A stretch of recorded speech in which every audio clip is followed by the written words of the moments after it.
This is a disclaimer. This podcast features 4 professional idiots who share their insights and anecdotes. This podcast is intended for entertainment purposes only. This podcast represents the opinions of the guests and should not be taken as medical, legal, or professional advice. Like, alcohol just does things to my body because I'm diabetic, so. You already had the marijuana episode, Pat. You can't be doing that now. Oh, I can be high and talk about when I was drunk and stupid. I think that's fair. Cheers. Cheers. Cheers. Happy St. Patrick's Day, everyone. Mm-hmm. How's everybody That's what doing? today is, 3/17/24. Yeah. That's right. I'm good. I'm very relaxed. How high are you? No, it's hi. How are you? Ha, ha, ha, ha. Awesome. So Ben just got back from Kenya. Oh, shit. Oh. Yeah. Sounds like it was not quite the experience he was hoping it would be, but since it's in the spirit of St. Patrick's Day, let's go ahead and have you pound a drink or two and we can get back to the funny. Cool. So this episode is going to be drinking stories or, alcohol-related stories. I wanted to Google some, funny alcohol history and talk about that a bit, but because, I figure you could also make this edutainment where it's, things that are interesting about alcohol, why it was, illegal, and, some of the scientific things about it and what it does to the body, like raise blood sugars and promotes weight gain. Yep. Exhibit A. Why are you talking about your brother like that? Hey.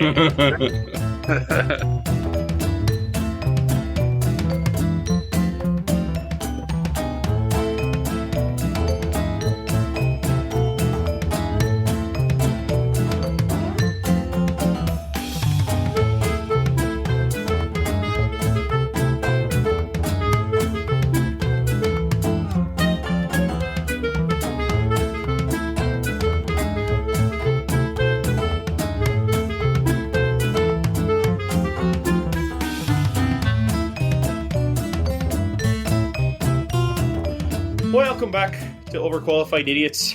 It's St. Patty's Day. If it's your first time tuning in, I don't actually talk like that. I don't sound like that. If it's your first time tuning in, this is a podcast where medicine, law, engineering, pharmacy will come together to share our stories, hopefully teach you something, and more importantly, make you laugh. I am Dan Casey, primary care sports specialist, MD, and I am joined by my brother, Pat Casey, JD. It's been too long, Pat. Yeah, it's been almost 24 hours, right? I just flew back from Mankato, Minnesota, where we spent, 2.5 days with you out of a week. Yeah, roughly. Your house was a den of illness for a period of time. Your son brought home a GI bug from college. Yeah, everybody got it, but me and your family, pretty much. So. Yeah, that's because we didn't fucking see you. Yeah, no. Well, it is what it is. Yeah. We're healthy still. I was worried. I was getting a little nauseous yesterday in the car, but I think I was just getting motion sick. But I was so paranoid about actually getting sick with whatever the hell disease you guys had. But not to also neglect the third person in the room. Oh, hey, it's Ben. Hey, Dr. Ben. Not Bengineer. That's the other one. He may join at some point. He's fickle. But yeah. Dr. Ben is back from Kenya. We're all traveling recently, except, Pat, you live there for some reason. As we were leaving, it was starting to snow on the last day, but we were blessed with what is apparently the best weather Mankato's ever seen in March. It was warmer in Mankato than it was in Arizona. It was actually raining and 40s and 50s in Arizona, while it was 60s and 70s in what is normally your guys' fun winter wonderland.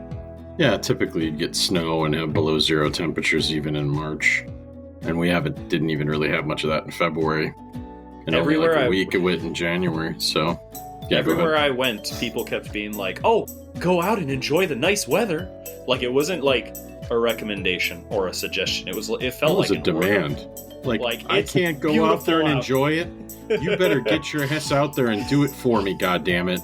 We went to bakeries, we went to gas stations, we went to stores and farms. Gas stations? Well, they have. I mean, we had to get gas. But no, I'm saying just to give you. Oh yeah, that's what you do in Mankato, man. You go to the gas station / liquor store. Is there nothing else to do besides go to gas stations in Mankato? Well, Pat, I'll let you speak to that. No, we went to farms. We went to a goat farm, and I swear to God, every single person I talked to was like, "Go out, enjoy the weather. It's so nice. God, it's so beautiful. Get out there." I'm like, "Okay, all right, we'll do. Bye." Oh, Pat, I didn't tell you the murder farm story when we were there. We kept getting distracted. So murder farm story? Yeah. So this will be a good one. For the first 2-3 days where you guys were vomiting on each other, Nicole and I and Ronan went out to do the handful of things that you can do in Mankato, which is go to goat farms and apple farms, apple orchards, and then there's a veggie farm. So we go to the first two. Those are great experiences. Really friendly, really Minnesota nice kind of people. And then we go to this veggie farm. And right away, it's kind of a weird, you can see where their like greenhouses are. They are like plastic setup greenhouses. But there's no signs. Nothing's up. There's nothing advertising. So we pull in, but their Google online thing says, hey, we're open. We drive around, and this gigantic miniature horse, mastiff dog comes barking and chasing our car. Like, exactly, picture this, the gigantic guard dog chasing our car, barking at us. Well, we get a little turned around. We end up going to accidentally what is the person's house, which looks like a business. There's a sign and everything, but there's no one there. All right, well, we'll drive back towards the dog that chased us and see about the greenhouses. Well, the dog goes into the greenhouses. Okay, we can get out of the car safely now. And this woman who's leaving the greenhouses comes up to us, and she says, "Oh, hey, you're here for the interview." I'm like, no, I don't think that's us. She goes, "Well, what did you think it was?" Like that, in that tone of voice. She goes, what? Well, no, we're just tourists. What? Where are you from? And I'm not kidding. This is how she's speaking to us. I'm not exaggerating. Nicole can confirm all of it. But I was like, oh, well, we're from Arizona.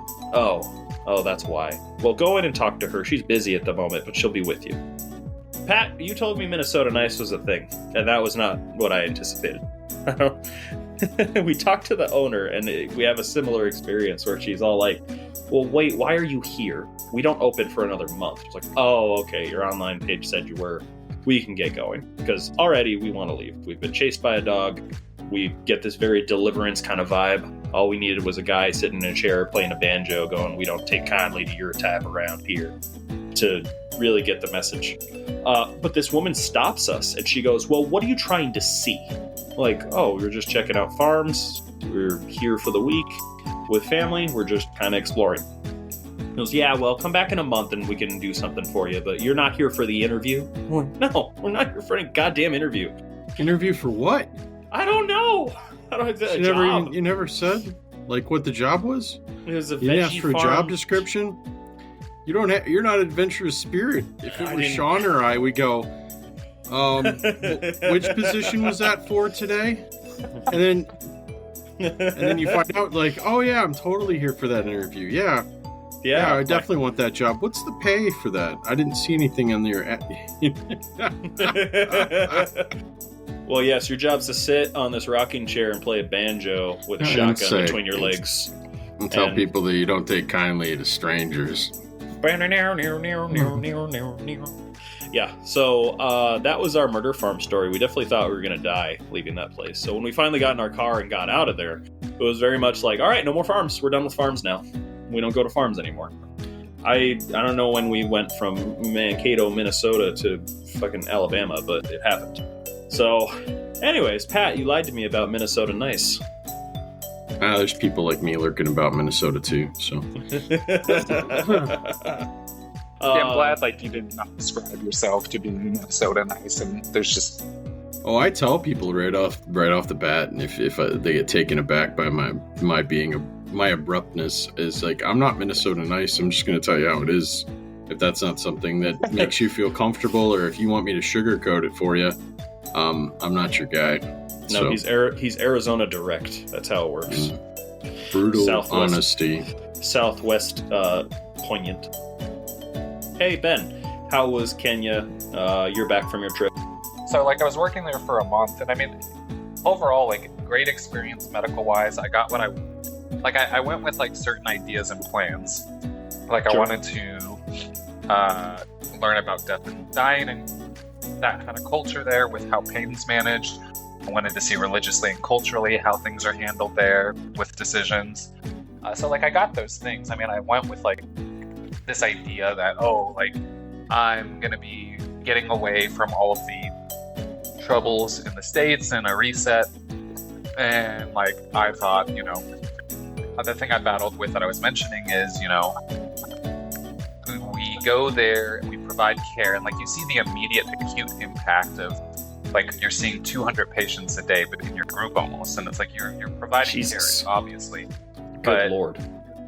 You question if, at least I did, and I don't know if a lot of the medical students that went with me had the same thing, but the two things that I questioned ethically and morally if we're actually doing good is, like, one, a lot of the medical practices or things that are common or easily attainable, you can't, like, in the States, let's say, are not easily attainable there. So, like, the one example I give is, like, asthma. Inhalers just are not really a common thing there. They're just too expensive for most people. So, like, I had a patient who had been on, like, who had been on an oral regimen with salbutamol and then also been taking prednisone for 30 years straight. And their asthma was just not controlled still. And I was seeing the effects of the steroid.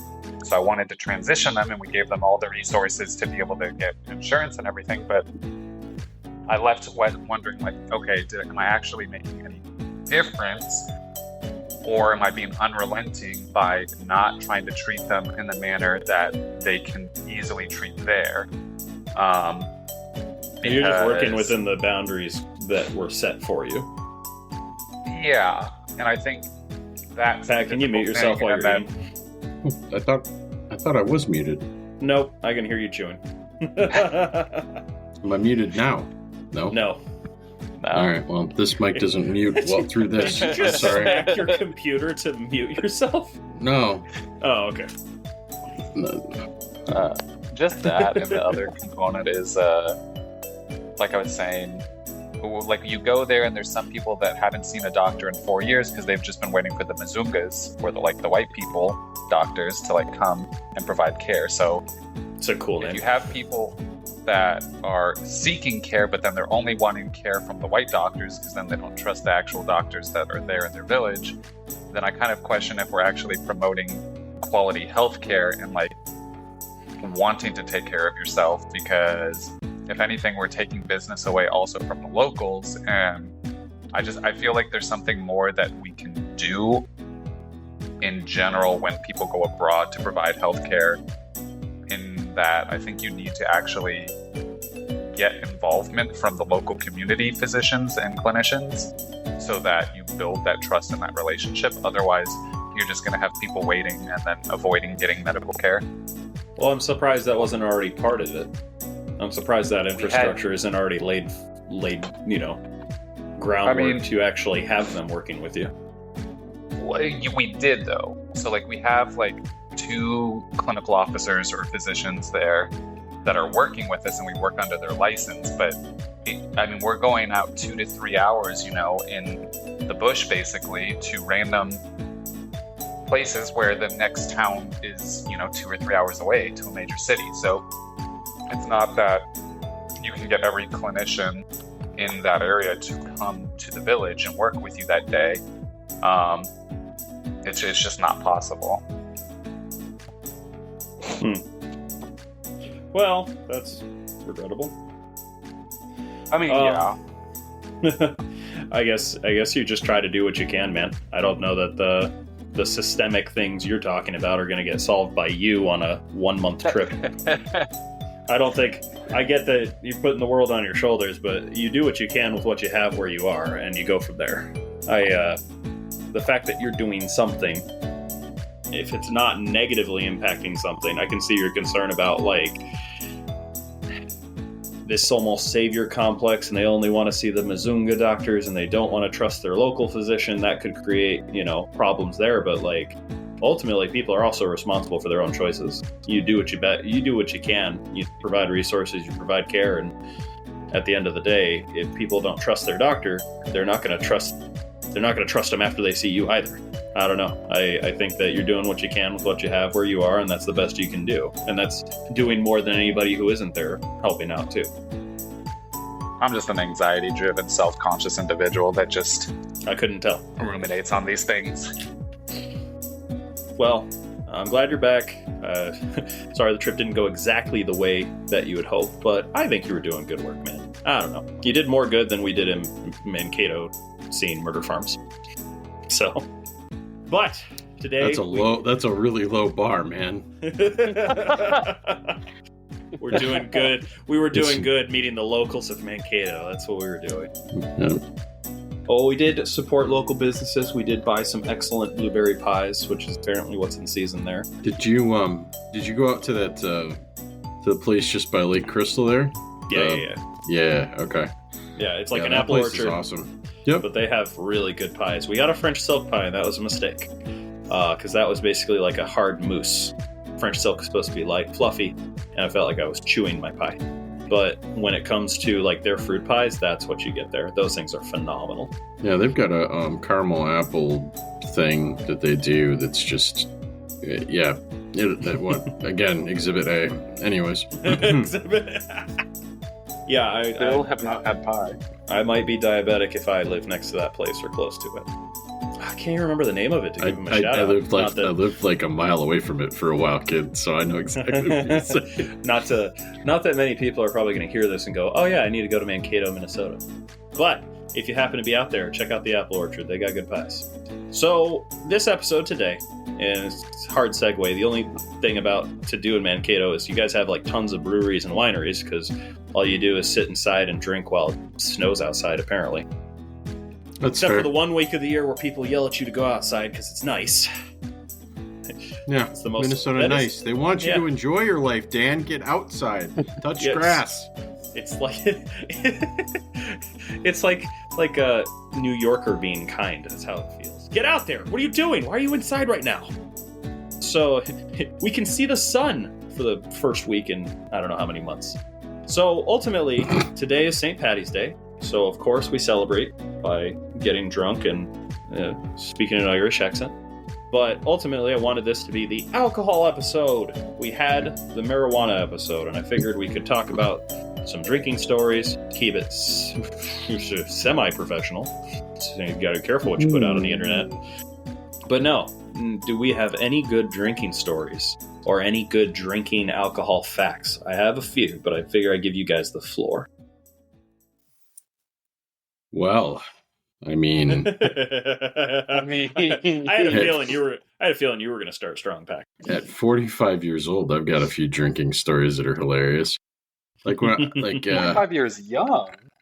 Yeah, that too. This would have been about 24 years ago.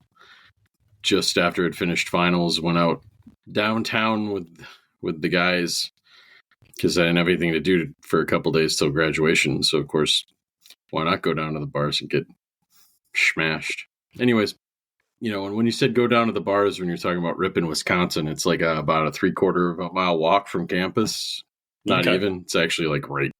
It's there's one bar that's like within a rock's throw of one of the labs on campus. So it's across the street. If you're talking about from your the quads, the dorms, it's probably like a half a mile, 3/4. So you walk down there, drink your fill, come back at bar close, and tradition was to piss on the Lincoln statue out in front of Farr Hall, which was the science hall, and they're redoing it now and naming it something else. So, but anyways, back then it was Farr Hall and Lincoln. There's a Lincoln statue right out in front of it, and us politics and government majors would go piss on Lincoln. So, and then it was just like a routine thing at the end of the night. Is this a tradition you invented?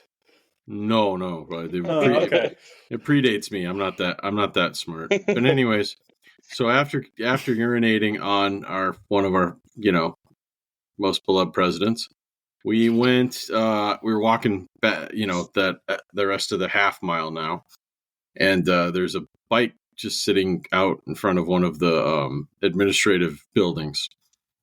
And I decided in my infinite wisdom that it would make it a lot quicker if I just took a bike back to my dorm room. Oh, because God. I wasn't heavily intoxicated or anything. So there's a small slope before a slight incline into the dorms. The thing that I forgot was there's one of those double hinged gates. Well, most of the time that double hinge gate, the one side of it is open, but at night, that back then they closed it, and I had forgotten that they closed it, and so there's a very small gap for a very big man on a bike to get through. I'm seeing where you're going. I'm with you. And from that last moment, somehow I became immediately sober, because instead of trying to narrowly make it through and end up being face first into asphalt, I ditched the bike like you see like on TV. Like I just put it down and I landed on my right leg, and I thought I broke it, and then hobbled back to the dorms. And the next day I got an X-ray and I was fine. It was just, I don't know, you diagnosed me, but it's a bruise, and I can still kind of feel where that happened, because it hurt because I physically just said, okay, I'm putting this thing down, and just landed straight on that leg. So yeah, after examining you 20 years removed, I diagnosed you with something called a Morel-Lavalley lesion. It's actually, those are kind of cool injuries. Oh, that's because, a word, yeah. Yeah, it's, I don't know, French doctors love to name, all doctors love to name things after themselves, but yeah, it's actually, lawyers are egos. Mm-hmm. It's a shearing injury where you actually separate the skin from the muscle. So it creates a pocket of blood. So that's why you have these horrible looking bruises. Like, you ever see that movie? Oh God, what is the movie with the female baseball players who League of Their Own? Yes, thank you. God, it was right there. Those injuries, because girls had to play in skirts, they couldn't play in pants. When the actresses recreated those films, they did it the same way. They just something in their contracts, they had to do it. So those bruisings you see, wow, this is great makeup. No, those are just real. But that's what those injuries are, is they literally have bruises. They have small hematomas under their skin from the friction of it literally separating their tissues from their muscle. Yeah, that's why you're supposed to wear pants in baseball, so that doesn't happen. You're like, Anyways, those are cool because those linger forever, and they just kind of always they just hurt all the time. So very nice, Pat. I like that story. Yeah, that was 24 years ago, so it's not this happened, 10 days ago. So your lawyer that you saw last week for a consultation, do you know what he did recently? Yeah, I got really drunk 24 years ago and decided pissed on Lincoln, steal a bike, crash said bike, return the bike the next day. Wait, you stole the bike? Wait, I missed that detail. Yes. I said I found a bike leaning up against one of the images. You found it. Found it. You see me putting air quotes around "found it." I should have done this for you. I was reading. Apparently. My God. Oh man. Near related to my son. So, okay. Anyways, next. Yeah, no, I committed theft, a temporary taking. I returned the bike the next day. But and I damn near if I had gone head over tea kettles, who knows? But maybe I wouldn't be here. Well, yeah, I mean you were just talking about. Yeah. Hey, that's a DUI technically, right? Isn't riding a bike while drunk a DUI? Yes. It is on certain states. Well, you have to understand I was on private property, so probably not. Oh. This college is private property. That actually would potentially change it. Yeah, if it's not generally open to the public. Interesting. In Arizona, there were multiple people I know that got DUIs riding like skateboards or even bikes back at U of A. But if they were off the campus, not saying that you can't.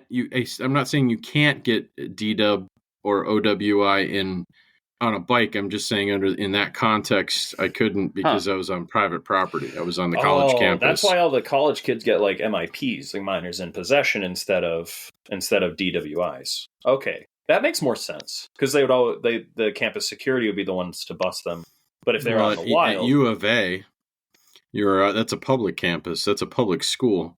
Ripon College is a private campus with privately owned the different distinction. Yep. That's the distinction I was missing. Yep. Oh, cool. Well, I learned something. All right.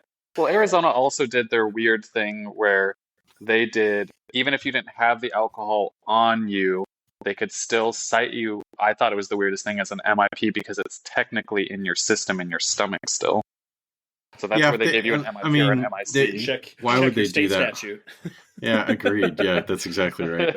But that seems absurd because why don't they just charge you with underage consumption? You can prove that beyond a reasonable doubt. Mm-hmm. If you have any alcohol in your system, you're pure intoxicated when you're under 21, you know? Arizona's a zero tolerance state too, so I don't know if that plays into it it doesn't. It's the same difference. So what I'm saying is, your alcohol's in your system and you're a minor in possession. I mean, that's stupid. Just charge them with underage consumption. I mean, well, that's what a reasonable I guess like do.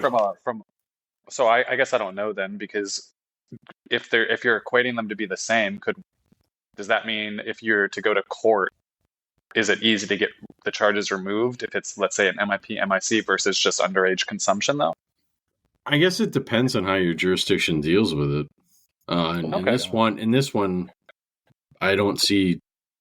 I see underage consumptions. I don't see minors in possession. I see a lot of social host cases where people are hosting parties with minors there, and those minors get underage consumption charges.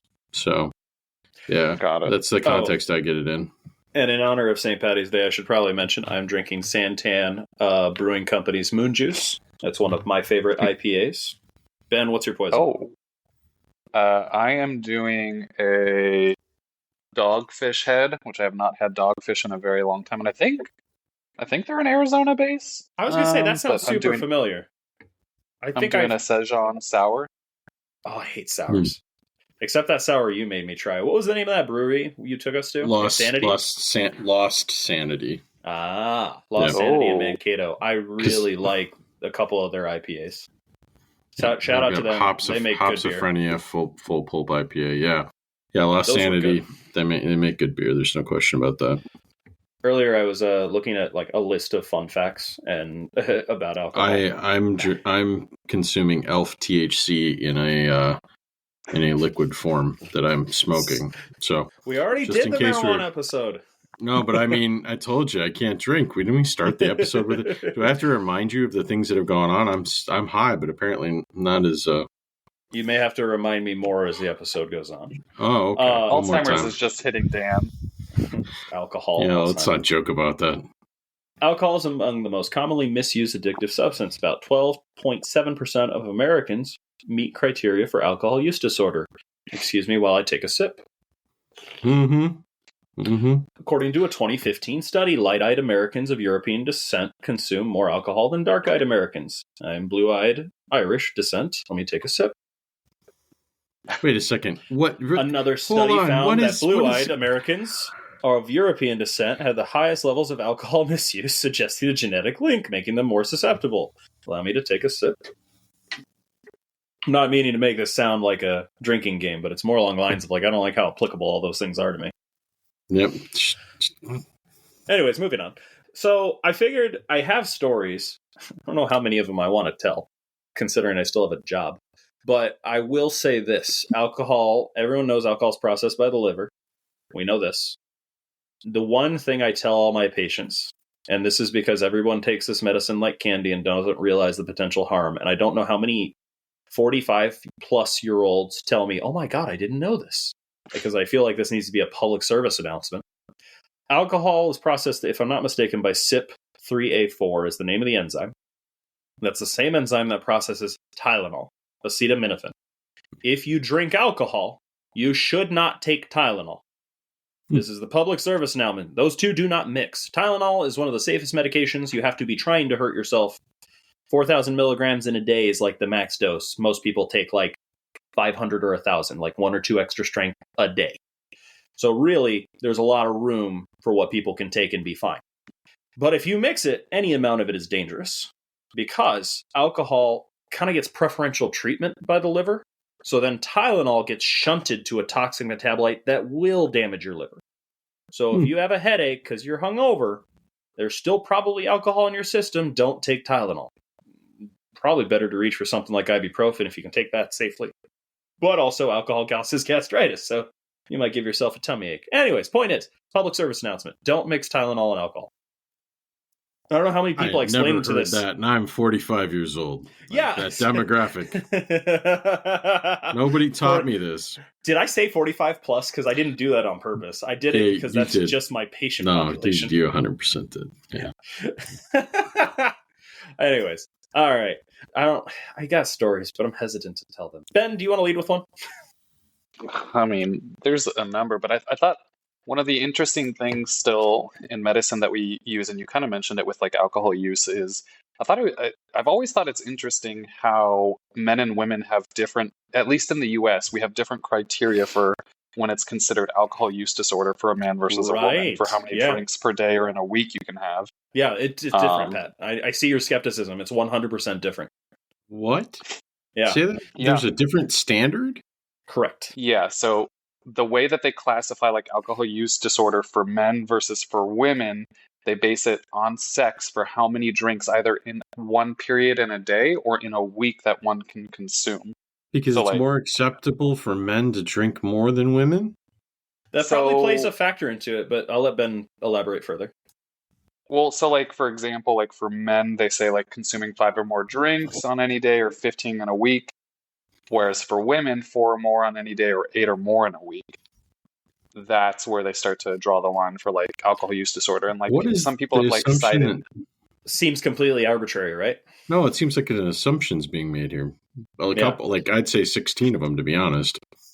I mean, I think there's that. I mean, I think like they've tried to cite before like how the intoxicated effects like you see at less drinks for women than for men, but I mean, they're definitely making some assumptions, it seems. Correct. So women on average broad generalizations. Yeah, women on average are smaller. Women tend to process alcohol slower. And the one sort of data point I will cite is that women who reach criteria for alcohol use disorder are actually something between 50 to 80%, I'm going to cite this wrong, but it's a high number. It's higher than you would think, are more likely to die from alcohol-related complications than men who have alcohol use disorder. So ultimately, women have a higher morbidity and mortality related to alcohol consumption than men. So yes, men can consume higher amounts of alcohol with less repercussions from a health standpoint, is what the assumption is based off that research. Yes, it's weird to make laws, medical definitions between genders or ethnicities. I feel like that's very much going away. And it seems almost arbitrary. There's a tiny, tiny body of literature used to cite. God, if I'm going to start stammering more. Anyways, let me take another sip. Tiny body of literature that I think you can point to for that reason. But even then, binge drinking for men and women, the definition's different. I can drink an entire bottle of wine by myself, and I am considered not abusing alcohol. If a woman drinks 3/4 of a bottle of wine, she gets this diagnosis label put on her. And how many glasses do you think's in a bottle of wine? Let's back the train up from that one. Probably 5. I don't know. Okay. It's 4 or 5. Right, never mind. But the reality is the definition's different. Why is it different? Because we are getting very away from that in medicine. For example, we used to think like treating blood pressure in African Americans. This is still cited. People still talk about this, that, you don't put an ACE inhibitor because they don't work on African Americans. The studies that those were cited for that are just poorly done studies. They literally didn't give it as an option in some studies. So they're like, you got to put them on a calcium channel blocker. You got to put them on a diuretic. In reality, they all work. And so your diabetic patients who should be on an ACE inhibitor, if they're African American, put them on an ACE inhibitor. Anyways, we're getting away from this sort of. Yeah. we're getting away as a medical community. We're getting away from this like old timey like race based prescribing practices because it's causing discrepancies in health. Anyways, back to alcohol though. We should probably get away from that definition. Instead of raising the max for women, we should just lower the definition of alcohol abuse for men? I think it should be based more on vital statistics. I think that it should be based on not just the amount of consumption, but I think it's be more based on the size of the person, because a person of a larger size can have more alcoholic beverages before they actually feel the impact of the alcohol or drinking to the point of excess intoxication. So a guy like me, let's say over the course of a weekend, on a Saturday, for example, start grilling out at 11, and I drink five beers from the time that I start cooking, doing the barbecue till the time we put the spread out and we clean it all up. And now I'm going to bed at 9 or 10 o'clock after having consumed 5 beers. And but then I am required to do that every single day. But 5 beers over that period of time, I might feel relaxed, but it's not going to impair my ability to make the food, serve the food, clean up after. Sure. And I'm not certain that I'd even blow above the legal limit consuming alcohol at that rate over that period of time. So I think that there needs to be, there probably needs to be a little bit more of a change if that's the approach that chemical use assessors are using to determine treatment modalities, The problem with that is you can't standardize it. And you're asking your doctor to make an assumption based off your size, your BMI, your ancestry. Because I literally just looked at that study talking about, white, blue-eyed devils being able to drink more and be more susceptible to alcohol use disorder. Don't shake your head.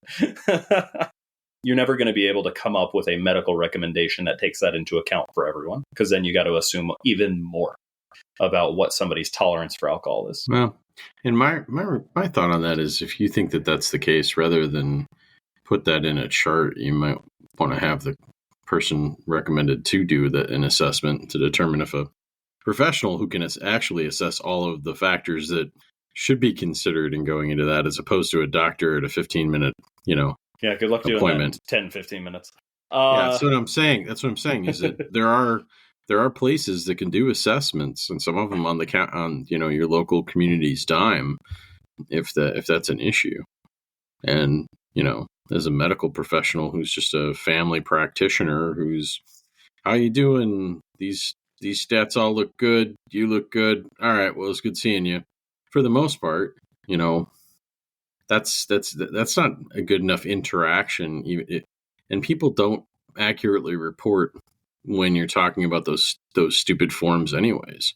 So anyway, that's, I don't know. Well, then that's just not I'll put enough the soapbox away. That's not enough time to assess somebody's help in a comprehensive way. The medical system has its problems. We're not making any groundbreaking assertions here. I think that wasn't my point. My point is that there's people that are smarter than the doctors that on that issue that could make a better decision on that. When in doubt, refer out, or when you don't have time. I hate that. There are things that I can deal with and take care of that I just can't because I don't have time. Anyways, and because people got other things. I feel like we're digressing from the dumb mistakes and fun alcohol stories. Drinking. Yes. Yeah. Ben, I think you need to take a drink. Have we? Hold on. Have we talked about flunky ball on the podcast? See, and that's what I was going to do. Let me just crack that one. What color are your eyes? Hold on. Mine are blue. Yeah, that's right. All right, cool. Just checking. But anyways, one of us. That was going to be one of my, I was going to bring up flunky bowl. So for the viewers that don't know, I took German as a second degree in college. I was lucky enough to go study abroad and then work in Germany for a bit. One of the pastimes that I was treated to while there, besides being able to watch soccer and drink some more and barbecue, was the game called Flunky Ball. Now, I know a lot of people in the States, everyone knows, what is it, like Chandelier for some people, or Flip Cup, or beer pong, or any of those things. Flunky Ball, I was taught with some friends that are lifelong friends now in Germany, and I brought it back to the States. So it's a big grilling kind of game. So the first time it was all of us, like 20 of us, like out grilling in the nice, like summer, nice little chill breeze in the middle of the park in Germany, in Leipzig. The game is basically centered where you have two teams, and each person on your team has a beer in between their legs. And in the center of the field, there is a empty beer bottle. So your team has a ball, and they're trying to knock the bottle in the middle down. And as soon as they knock that bottle down, everyone on your team is trying to chug their beer as fast as they can. And just to remind you, it's a half-liter beer. It's not like these little baby beers. 8 ounce, it's a half-liter 12 ounce. that you are just chugging down. The other team tries to run, pick up the bottle, set it upright, and then bring the ball back to their side, and then you'll stop. And then as soon as they yell stop, you stop drinking. And the first team that their side finishes all of their beer wins. So it's a game of attrition, and everyone gets to enjoy and attrition. Yeah, you gotta build up that stamina. You gotta wear down your opponent. And you gotta see everyone gets to enjoy it. Like, it's not like just beer pong where you're just trying to get someone drunk. Everyone gets drunk. Everyone gets to enjoy the barbecue. Yeah, there's no limit to the number of teams or participants you can have.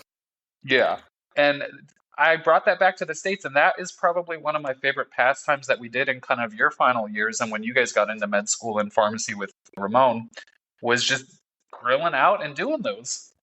I just love the idea of German culture where you guys are like at a grill, and I think you told me this, and I don't think I'm misremembering, where you just had a bunch of German guys approach you, and they didn't say hi, they didn't like greet you, they're like, we challenge you to flunkyball. And it's just like, that's just the culture. That's just what they do. Oh yeah, we just had like a random group of people that just came up to us that were a separate party and just, let's play. You would challenge you. Flunkyball. I don't know if that's a good German accent. Probably isn't. Sorry, German people. So yeah, I remember playing tons of flunkyball in our last 2 years in the fish tank. We lived in a colorful house. We lived in a house that was literally. I was there. Oh, you did go to my I you got to visit. Oh, yeah. I definitely visited. So just for the listeners, at the U of A campus, catty corner to, I think it's like the northwest end of the campus, is just this standalone house. It's kind of raised on a rock wall, but all of the rocks while we were there were painted multicolored, and the house was bright yellow with red lining. So it was very eye-catching. If you say the colorful house, people know exactly what the hell you're talking about. Yeah, turn it to colorful house. Turn left there. Yeah. I'm pretty sure it's on Google as far as the directions. You guys were right across from like a bar grill type place too, if I remember. Didn't we just go walk right across? They were right across from Jack in the Box, and we would, late at night after drinking or playing Burial Card, we would go and get, and this is back in the day when you could get 2 tacos for less than $1. Mm-hmm. And they were right across, like 5 minutes from Mama's, the Hawaiian place. Oh, we get Hawaiian. We just get a plate of meat. You get some barbecued Hawaiian pork, chicken, and beef with macaroni and rice. And dude, I'm high. That sounds so damn macaroni. With the macaroni. You had me at 99-cent tacos, but yeah, the other part sounded good too. Here's the better part. We shared a wall, literally a wall, with this really good Euro Mediterranean Greek place. Right. It was like an American Greek restaurant, so they had mozzarella sticks and you get heroes though. I'm sure heroes, jalapeno poppers, but they had the rotisserie lamb. Chunk. I said gyros, but it's pronounced heroes. Yeah, that's right. Yeah. That's how you say it. I'm sure no one will fight you over that. I was just trying to correct you because you're like heroes. Ha ha ha. Yeah. Not a hero sub, you dick. It's like the seasoned meat. And I know. Hero. But they would you'd have this flat knife that they would just, and it's a rotisserie chunk of lamb, and shave it on and stack it full and put on the tzatziki sauce and onions and oh my god, I probably be a much thinner person if that place never existed. We would play flunkyball and walk to Dollar Tacos and walk to Mama's Hawaiian and eat more than we should. Oh, good times. Burial cart, the one that I liked that we did at the fish tank, because fish tank parties always, I feel ended out in dance parties at some point. Oh god, yeah. Where we included dance party into Burial Cart, where like that's randomly, right. Go ahead. So like Burial Cart, like the way we did it was with Double Dash on the Wii, where you have one person that's driving, and then your partner is the designated drinker, because of course you can't drink and drive. Because we're responsible adults. You can't drink and drive. And you'd have to pull your car all the way over to a complete stop. We had a ref, and ref's word was law. Ref was God, and you had to listen to God. Oh, I forgot about all this. This is great. And yeah, one of the other rules would be like midway through the race, the ref could just be like, "Stop! Drop the controller," and everyone's just got to dance. And you gotta dance. Come to a complete stop. Drop your controller. It's dance party, and if you weren't dancing hard enough, you weren't putting your heart and soul into it, you had a 5-second penalty. Other team gets to drink or drive. Oh, I missed. You could call for humiliation. Humiliation was if you. It's just like, what are people doing? You can't finish the third. You can't finish the third and final lap without completely finishing your drink. I mean, you had to come to a complete stop, let your drinker finish their beer. If they completely finish it, the ref had to check it. No foam, no suds. It's done. You are done. Team A is done. If you were ahead by a whole lap or half a lap, I can't remember what we used to say, you could turn around and slowly reverse into the finish line to call for humiliation, where the other team had to drink another beer. Like, that's kind of a reward punishment, but still a punishment if you've just finished chugging a beer and are really, really hurting. And akin with playing Double Dash, anytime you boost, you have to yell, "Boost!" Oh, God. And if you didn't, you could get a 5-second penalty. You got to pull aside. 1, 2. Our refs were mean. Ramon was the most ruthless about it, too. That doesn't surprise me. Give that kid some control. Yeah, give that man some power. It goes straight to his head. Yeah, exactly. Anyways.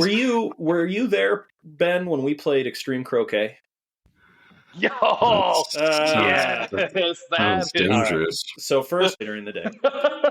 And then you wouldn't play on flat ground. That was like rule number 4. Is you always had to put it on like hills. And U of A has tons of just sprawled out quads, sprawled out like the mall. It's just this long stretch of grass. No, fuck that. We're going in front of Centennial Hall. We're going in front of, I forget what building it was. It was one of the museums where it's just a bunch of hilly, grassy areas. And you put a wicket like sideways on a hill. So it's damn near impossible to nail it through.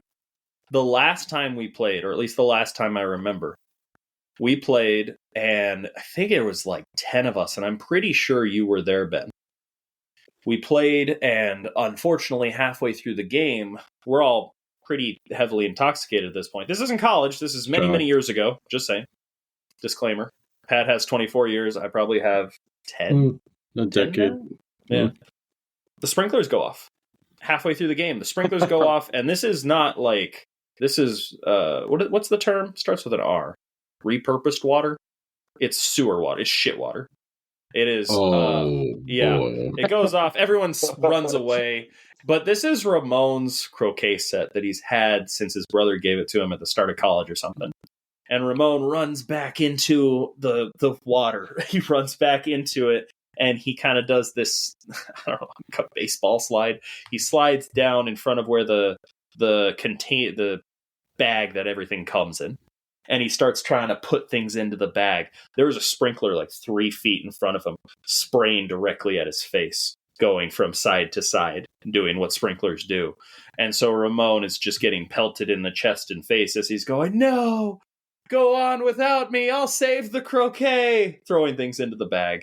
And it's just one of my favorite memories is him just like, "Go on." And he's like taking the croquet pieces and throwing it out of the range of the water. "Go on without me, I'll save it." And just getting pelted in the face with repurposed, reconstituted? That's not the right word. Anyway, sewer water. So, needless to say, we all needed a shower after that. But that was one of my favorite moments of Extreme Croquet, is the ridiculousness of it. Anyways, kids, don't do this at home. At times, though, because there would always be one person that was losing, and they would just be the poison person, and they would just screw everyone else over. Oh, that's right. Yeah, so that was always Ramon. Ramon was terrible at the game he invented. He, halfway through, if you don't understand croquet, there's a certain amount of wickets you get through, and there's a second stick that you hit, and that's like the halfway point in the game. we invented a rule called poison, where if you hit someone else's ball and called poison, you could send them back a wicket. So there was a way to like stop. There's a rubber band mechanism. You could stop somebody from getting way ahead. But obviously, if you're just so far behind, you have no chance of winning. Ramon's idea was just, all right, fuck with the person who's in the lead. And that was usually me. So I think I've mentioned on a past episode, if there's anything athletic or anything competitive, I'm obnoxiously good at it. So he would always just end up getting poison. I'd be 3 wickets ahead of him, and he'd just come chasing me down. And sometimes it worked. And I was a mad, angry boy. God. Oh, forgot about extreme. Not forgot, but like it just doesn't enter my brain very often. Oh, college was fun. Early years of med school was fun. Well, that was our stories. Pat, did you have any more? Besides pissing on Lincoln and crashing a stolen bike. Well, let's see. There's so many. I mean, there's not just like another one that like jumps out. I mean, we were in Mexico for my, I want to say it was my 44th birthday. Yeah. And so at this resort, you can just sit at the bar and drink. I think I've talked about it before in Playa del Carmen, Cancun, Mexico. And yeah, so on my birthday, the day before we were supposed to fly back, oh God, went in the pool, and Tara had to drag me out of the pool about 5-6 hours later. Oh no! So I was, drinking 2 drinks at a time, margarita in one hand, beer in the other. Oh Jesus! What kind of beer? Modelo.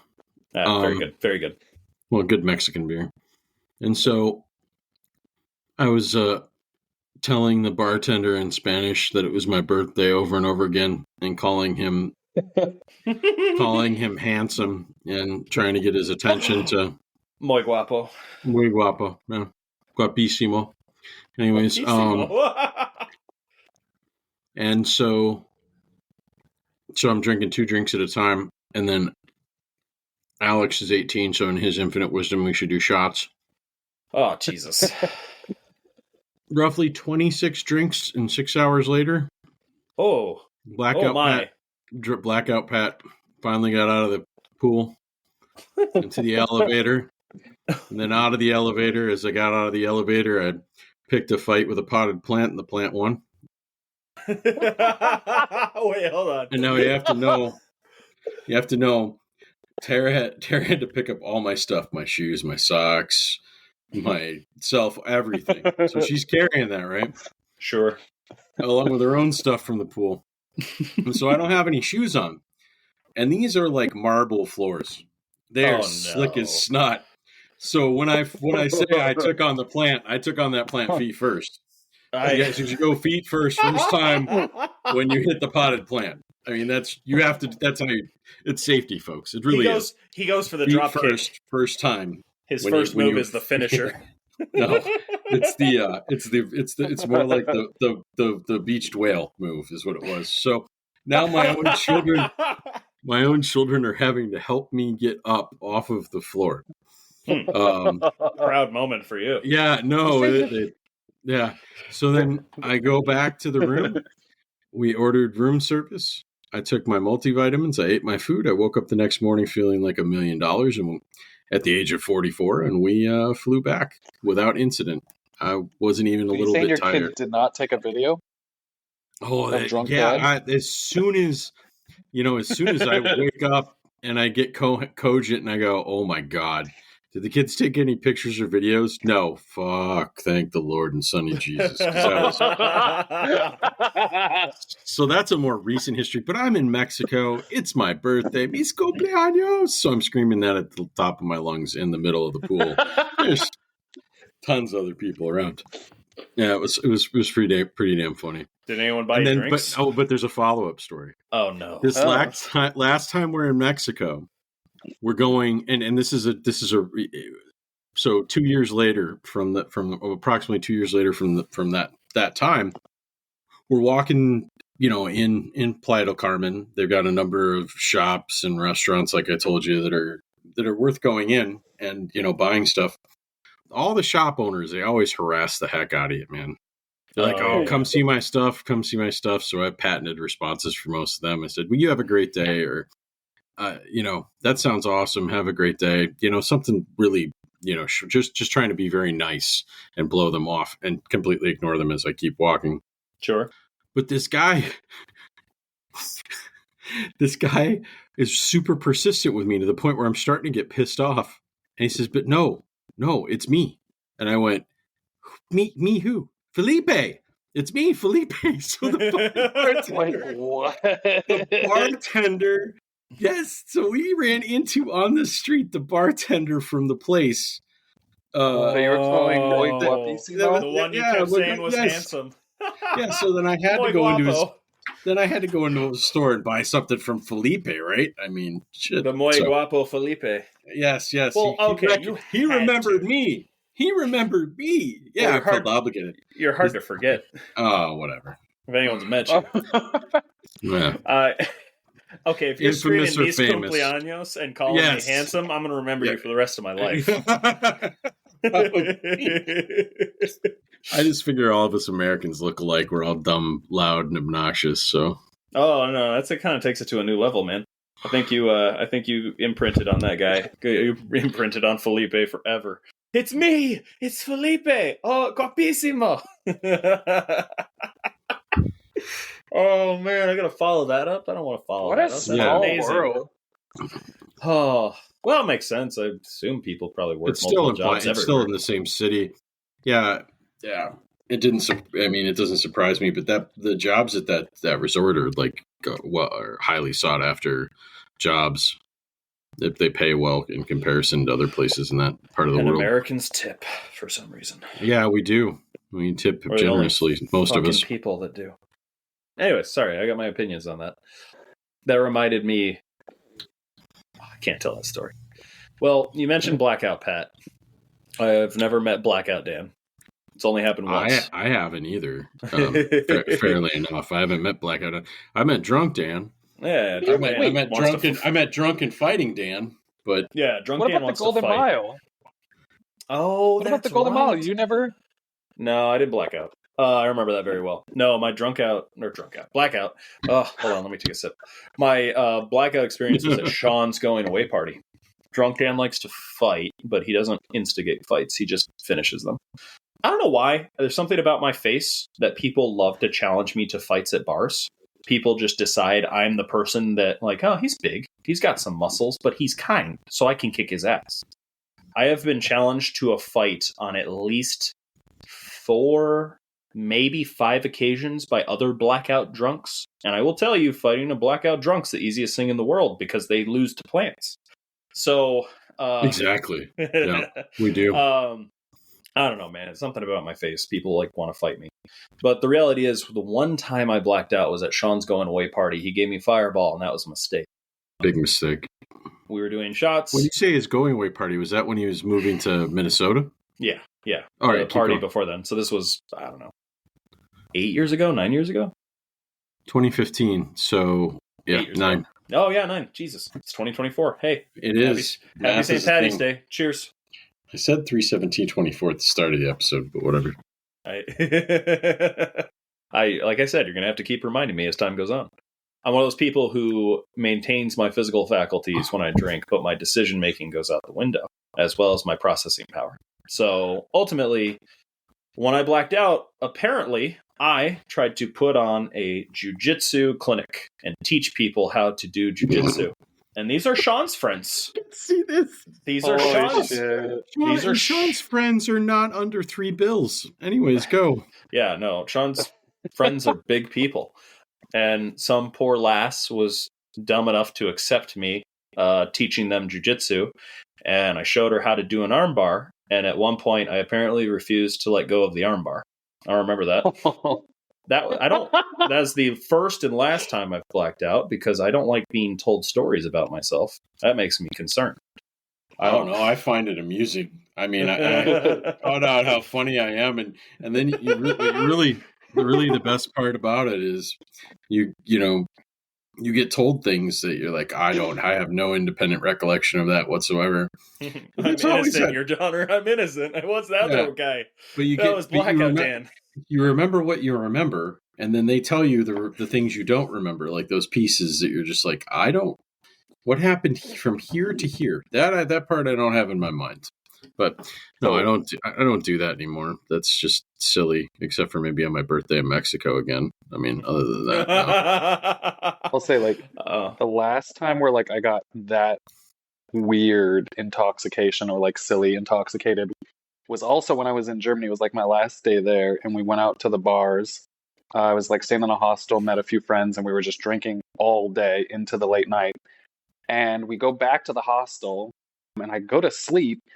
And then the next day I wake up, and one of like my bunkmates in the other bed across from me is like, "Hey, like what happened last night? Like we were trying to get you to go out again last night, and like you were just like yelling at us in German." I was like, "What are you talking about?" Like I was like asleep. We all went back to the room. They're like, "Yeah, but then we like left and then came back again, and we tried to like wake you up, and like you were just like not having it and just talking in German with us." And I was like, I thought I was like I thought I was dreaming the entire time. Like I dreamt and started talking in German to the people that I'm too drunk. I can't go out. I need to go to sleep. And just talk about the most awkward breakfast the next morning when like the other people that had wanted us to come back out. Yeah, don't try to. I just picture you going, Nein! I don't know what German is. I'm sorry, it's German okay. people. Was that something? Did I say something on purpose? Anyways, no, the takeaway message, everyone, is don't drink to excess. If you have fun, and unless you have at least 3 Irishmen who have experience in drinking around. No, unless you have 3 pale blue-eyed men racist, with you. Right? Oh yeah, God damn. If you alcohol is a depressant, it is a intoxicant. Drink responsibly. Drink with. Don't drink alone, and drink with people who can take care of you if you do, ingest too much and go too far. Also, just as a recommendation is don't drink to the point that you can cause yourself harm or others. When I say I like to fight, I don't. I just like to compete. People like to fight me for some reason. I'm not sure why. I'm still working on figuring that one out. Including your brother. Well, yeah. Not me, by the way. To be fair, yeah, the other brother. To be fair, he deserved it. I still remember that night. I remember that night very clearly because I was stone cold sober. I was the DD. You thought we were going to have to get in between the two of us. Oh, I did get in between the two of you. Or you did get in between the two of us. Yeah, 100%. Like, I told you both to knock it off and get in the fucking car. I said, I'm not going to have any of this shit. I'll beat the shit out of both of you. Oh, which was funny. I think we learned a lot about each other that day. Anyways. We all did. Well, I don't know. You guys got any? We're getting close to time. You guys got any closing stories or anything you wanted to add? I was just going to say, none of my stories, other than the whole stupid bike thing when I was, just graduating college, any time I consume alcohol when I'm not in my own home, I make sure I have a plan. I make sure I have a plan on how I'm going to get home or a place to crash, because one alcoholic beverage from my perspective is one too many.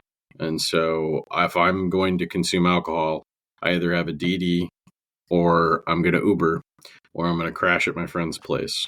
And at 45, that last one is the last one on the list typically, because I don't sleep well on a couch anymore. It hurts when I sleep in my own bed. But weren't you just talking about how you slept wrong?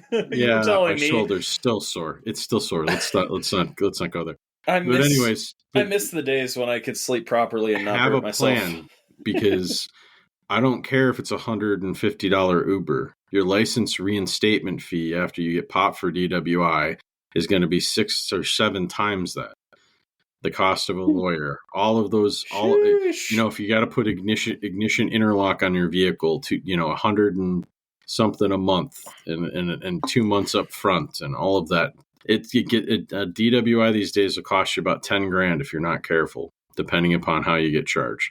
So that's my advice. If you're going to drink, even if it is to excess, like I tend to do, One turns into 6, 6 turns into 12. I mean, it is what it is. But anyways, don't just have that plan and don't put it on the credit card or crash at the friend's place. Heck, crash at a stranger's place. I mean, we live in the best time for it. Uber exists. Uber is the best option, or whatever the other ones are. Some places down here, man, you think we got, Uber or Lyft or anything like that, Yeah. Like, at the end of the day, a lot of these stories are unprofessional. They are silly. They are not the best characterization of our person. But at the end of the day, none of them involve alcohol in vehicles. None of them involve mostly illegal activity. I don't know about peeing on Lincoln, but at the end of the day... a bike. See, oh, yeah. You got peeing on Lincoln. Peeing on Lincoln's the one I took somebody's bike. Mostly. And I returned it. I mean, mostly. I returned it the next day unharmed. I was harmed. The bike was saved. Well, then that's not stealing. That's just borrowing. Borrowing. I borrowed it, and I did not damage said bike, but I damaged said Casey. So said Casey, said leg. But yeah, drink responsibly. Have a plan. Have people you can call on, or people with you that can take care of you. I think we live in a society where this is something that, I mean, as a doctor, I can't recommend drinking to excess to the point of causing yourself harm, or to a point where you can't take care of yourself or make decisions for yourself. But life happens. Life is full of choices. And I like that. 1 turns into 6, 6 turns into 12. That's, But if you get in that situation, take care of yourself so you don't cause yourself or others harm. Ben, do you have anything to add in the last minutes? No, I mean, just echoing off of exactly what Pat and you both said, just having like a safety plan whenever I go out, just always making sure that, I mean, to this day, like I let other friends know, I let my parents know if I'm also in town, like what I'm doing and what the plan is, just in case to lose my phone or something else so that they can contact someone. And just if I'm not drinking, then I'm making sure that the people that I'm with are safe at least. So just always letting someone know, because you never know what can happen. Exactly. Well, thank you guys for joining me. Appreciate you being here. Appreciate you sharing a drink with me. Cheers. And with that, my drink is done. Thank you, Pat. Holding up the vape. Yes, sir. Like tapping the vape to your computer. Thank you, listeners, for joining us. I mean, this is more of a relaxed kind of, this is just us in our, I don't know, free time, worst moments. Maybe best moments, depending on how you look at them. I mean, good judgment comes from experience. Experience comes from bad judgment. So. That's a classic. Experience is the best teacher. So that being said, make good choices, have fun, but be safe. Thank you for listening. Subscribe, follow on all major podcast platforms. Follow us on social media. Drop a comment on what you want to hear. We put out more and more episodes, so if there's something you want to hear about, we want to know, because we can make it happen. And until next time, take care. Bye-bye. Bye. You too. God damn it.